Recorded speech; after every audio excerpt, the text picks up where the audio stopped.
Hello guys, আজকে আমি আপনাদেরকে নিয়ে আসলাম রাঙ্গামাটির সুন্দরতম একটা জায়গা পলোয়ার পার্কে। এটি কাপ্তাই লেকের পাশে অবস্থিত দীর্ঘতম একটি পার্ক। গাইস, আমরা প্রথমে চলে গেলাম টিকিট কাউন্টারে। টিকিট কাউন্টার থেকে টিকিট কাটলাম। কাটার পরে একটা ভূতের মাথা ছিল, ওই মাথা ভিতরে আমরা ঢুকলাম। ঢুকে বাচ্চাদেরকে খেলনা দানা দেখাচ্ছি। বিশাল একটা পার্ক, মানুষের ভিড়ও ছিল প্রচন্ড, যেহেতু শুক্রবার ছিল তাই। চারিদিক দিয়ে সবুজ পাহাড় আর খোলা আকাশ, অসম্ভব সুন্দর একটা জায়গা। পার্কের ভিতর হাঁটার জায়গা আছে, বসারও জায়গা আছে। অসম্ভব ভালো লাগছে এসে, মন টন খুবই ভালো হয়ে গেছে। এখানে পরিবার আর বন্ধু বান্ধবদের সাথে সময় কাটাতে চাইলে এই পলোয়ার পার্কে চলে আসবেন। খুবই সুন্দর জায়গা, খুবই ভালো লাগবে এখানে এসে। আজকের ভিডিওটা একটু বেশি বড় হয়ে যাবে, কারণ হচ্ছে আমি পুরো পার্কের ভিডিওটা আপনাদের একটু একটু করে দেখাচ্ছি। বিশাল একটা পার্ক, সেজন্য ভিডিওটা একটু বড় হয়ে গেছে। এটা হচ্ছে ছবি তোলার স্পট, অনেক সুন্দর, খুবই ভালো লাগছে। আর এদিকে ক্যান্টিন আছে, আর এটা হচ্ছে ঝুলন্ত নদী। এগুলো হচ্ছে নৌকা, নৌকাতে আপনি চাইলেও চড়তে পারবেন। এখানে টাকা দিয়ে 1000-2000 টাকা নেয়। ওদিকে আরো আছে, আমি ওদিকে যাই নাই, যেহেতু আমার ভিডিওটা বেশি বড় হয়ে যাচ্ছে। বিশাল একটা পার্ক, আমাদের হাঁটতে হাঁটতে তো পা ব্যথা হয়ে গেছে।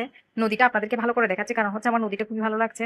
খুবই সুন্দর পরিবেশ টরিবেশ, খুব ভালো। এখানে ক্যান্টিন আপনারা চাইলে খেতে পারবেন। এটা হচ্ছে মসজিদ, আর এটা হচ্ছে ছোটখাটো একটা চিড়িয়াখানা। আর এদিকেও আছে ক্যান্টিন, এদিকেও আপনি বসে খেতে পারবেন। অনেক ভিড়, আসলে আপনার সময়টা খুবই সুন্দর কাটবে এখানে আসে। এটা হচ্ছে ছোটখাটো একটা সুইমিং পুল। এদিকে আমার জামাই বাচ্চাদের সাথে তাল মিলিয়ে সবাইকে টাটা দিচ্ছে। আপনারা চাইলে এখানে 90 মুভি দেখতে পারেন, খুবই ভালো লাগবে, আমরা দেখেছি। এদিকে বিবামণি নাকি কয়েকটা ছবি তুলবে। সবকিছু মিলে আমাদের দিনটা খুবই ভালো কেটেছে। আপনারা রাঙামাটি আসলে অবশ্যই একবার হলে এখানে ঘুরে যাবেন। আর আমার ভিডিওটা লাইক কমেন্ট করে দিবেন।